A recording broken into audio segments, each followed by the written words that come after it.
Hello, I'm Rex Lita with the Midday News. The Pacific ICT Ministerial Dialogue 2023 is underway at the APEC House in Port Moresby. In attendance are ICT leaders and delegates representing 12 Pacific nations and territories. On Sunday, 27th August, in a welcome reception and opening remarks, Prime Minister James Marape and Minister for Information and Communication Technology, Timothy Matthew, officially welcomed the Pacific leaders. The theme of the meeting is Smart Pacific, One Voice, Creating a Digital Future Together for the Pacific. Minister Matthew stated that the aim of the dialogue is to forge a bond of unity and collaboration. He said that through the medium of digital technologies, we possess the means to bridge divides, create opportunities, and amplify our collective voice on the global stage. The dialogue has gone into sessions of policy statements, multilateral context, current status of ICT development, and embracing digital transformation in the Pacific, and end session with a obligatory declaration on digital transformation in the Pacific. From its 9-mile library learning center in Port Moresby to the vibrant landscape of Manus Island, young minds are igniting a wave of creating a unity during an exciting 2023 Book Week. Joining forces with dedicated teachers and parents, Book Belong Pickaninny's Learning Center are crafting captivating learning experiences and leave an indelible mark. Anchored in the theme, My Future Career for Book Week, this initiative draws inspiration from the Libraries When I Grow Up series. This series has gained immense popularity among young readers, with one standout publication titled When I Grow Up, I Want to Be a Pilot, a result of collaboration with PNG Air in 2021. The library's commitment to education and community empowerment is demonstrated through the donation of school library kits to institutions nationwide facilitated by PNG. Monia and Hebo Constructions proudly sponsor the Learning and Literacy Center at 9 Mile, a vital venue fostering educational growth. Additionally, the cherished When I Grow Up Reader series is made possible by the support of the Sir Brian Bell Foundation.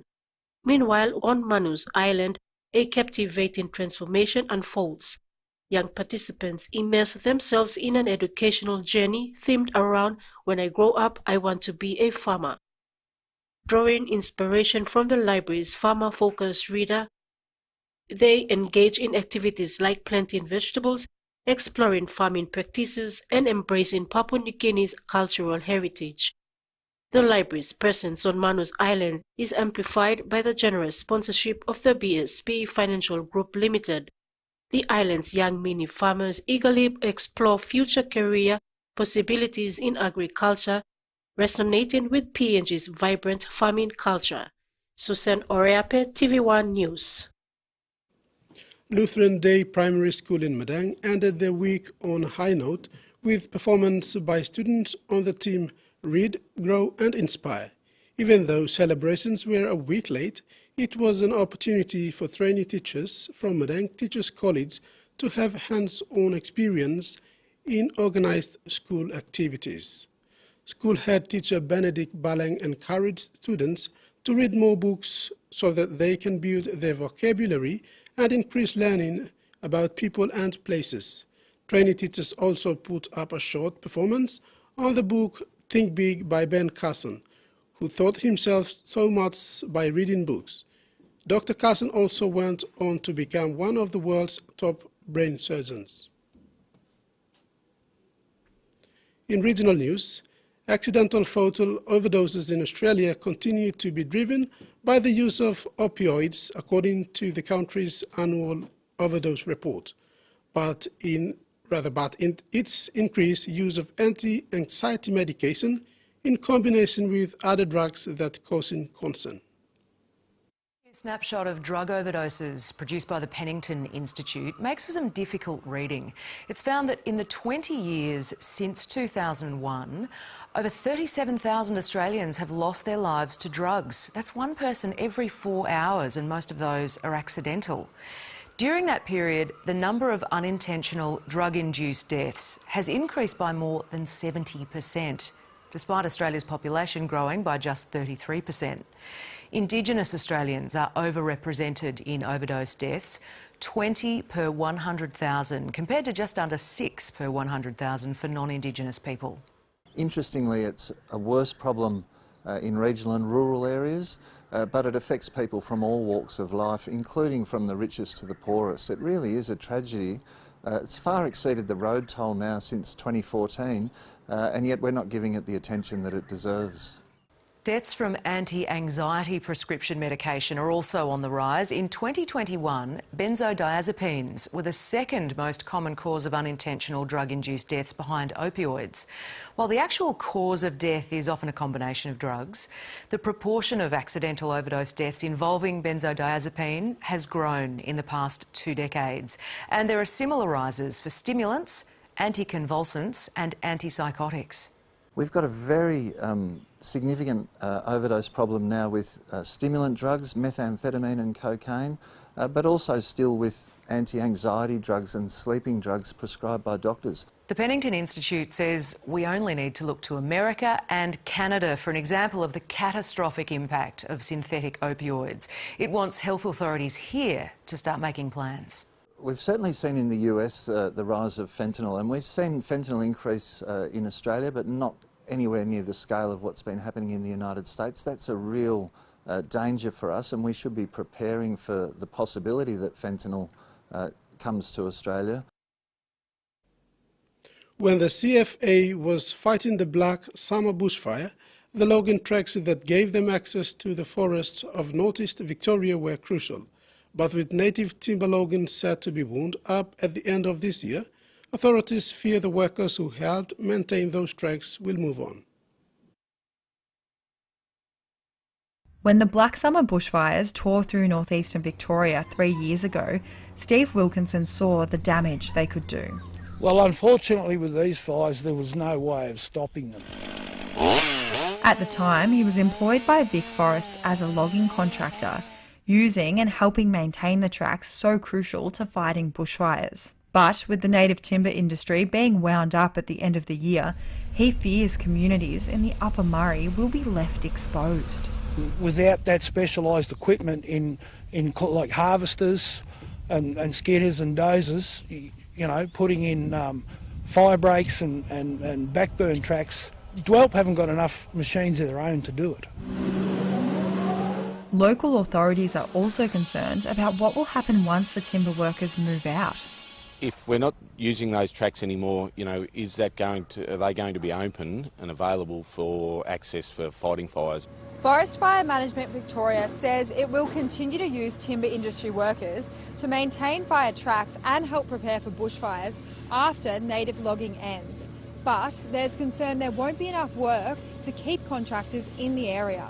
If we can only give them, you know, some work over summer to clear tracks and that sort of thing, they won't be able to stay. Retired logging contractor Darryl Brooks says timber workers will be forced to move away. If there's no native logging, there'll be no industry, so there'll be no machines. And with the forecast of hotter summers on the horizon, any help could be vital. The Santos Daffodil 2023 Corporate Golf Challenge held at Port Moresby Golf Course saw Team Air New Guinea compete against Team Santos 4. The event, featuring 34 corporate organizations, raised nearly 280,000 kina in support of the PNG Cancer Foundation's cancer awareness and prevention initiatives. This year's focus was on aiding Port Moresby General Hospital's fight against cervical cancer, which claims the lives of about 1,500 women annually in Papua New Guinea. Air New Guinea contributed not only a competitive team, but also donated 4 airline tickets for auction, valued at 17,000 kina.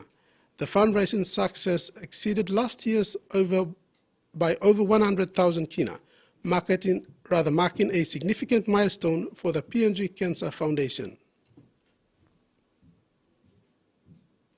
The two top teams in the National Youth Soccer League Southern Conference put up a strong show to prove their dominance in the league. With both sides begging goal for goal, it was the boys from the Papuan Coast, Central Amoana FC, who came out winners, thumping the opposition 3-2. The Central Amoana came back from a 0-1 deficit in the early first half of the game to go into break 2-1 over Hekari United. They returned and finished off the match with the grandstand finish 3-2 to a disappointing to the Red Army. Amoana FC continues its winning form, providing that it can match with the best teams in the league. Hekari are expected to bounce back next weekend from this loss. The PNG national basketball team has been undergoing training in preparation for the international meet. Preparation started over the weekend with Melbourne-based trainer Marcus Cusinato taking charge. Through the partnership with Pacific Outsport, the PNG basketball national team has been undergoing training in preparation for the international matches, including Pacific Games. In the last 2 days, being part of the team, Marcus Cusinato said he had noticed that PNG has a good side, but still has got some areas to work on. Cusinato said he is impressed that the team has good speed and some sharpshooters that can get baskets for the team. They are strong and can compete against top sides. The speed. The speed is the most impressive thing. Doesn't matter if they're the smallest person or the tallest person on the team, they are super quick. They are able to run the floor up and back super quickly. Even when they're cutting or when they're getting steals, they're just super quick, which is really impressive. Although the team has speed and good shooting skills, height is the problem. The PNG team has a disadvantage in height compared to other teams. Because as you can see, there's not a lot of height out there, unfortunately. The Solomon Islands and Guam would be the teams to beat in the Pacific Games. They are tall and are aggressive compared to PNG, which lack height in the team. The teams that are going to give them the most trouble are the teams that are big. Solomon Islands, Guam are all meant to be really big teams, and that's going to be their biggest challenge. Furthermore, Cusinato added that he has also been working on the defensive structure of the team, which he believes the team needs to improve on. He said the team needs to put pressure on the ball and play with high intensity to win the ball from their opponents. The team preparation has so far looking good, with the veteran coach Moimuri once again leading the charge. The team aims to win gold at the Pacific Games, which will be held in November 2023 at the Solomon Islands. Overall, Cusinato believes that PNG team are genuine contenders and can give a crack at the gold medal at the Pacific Games come November. And that ends the Midday News. Join us for more at 6 p.m.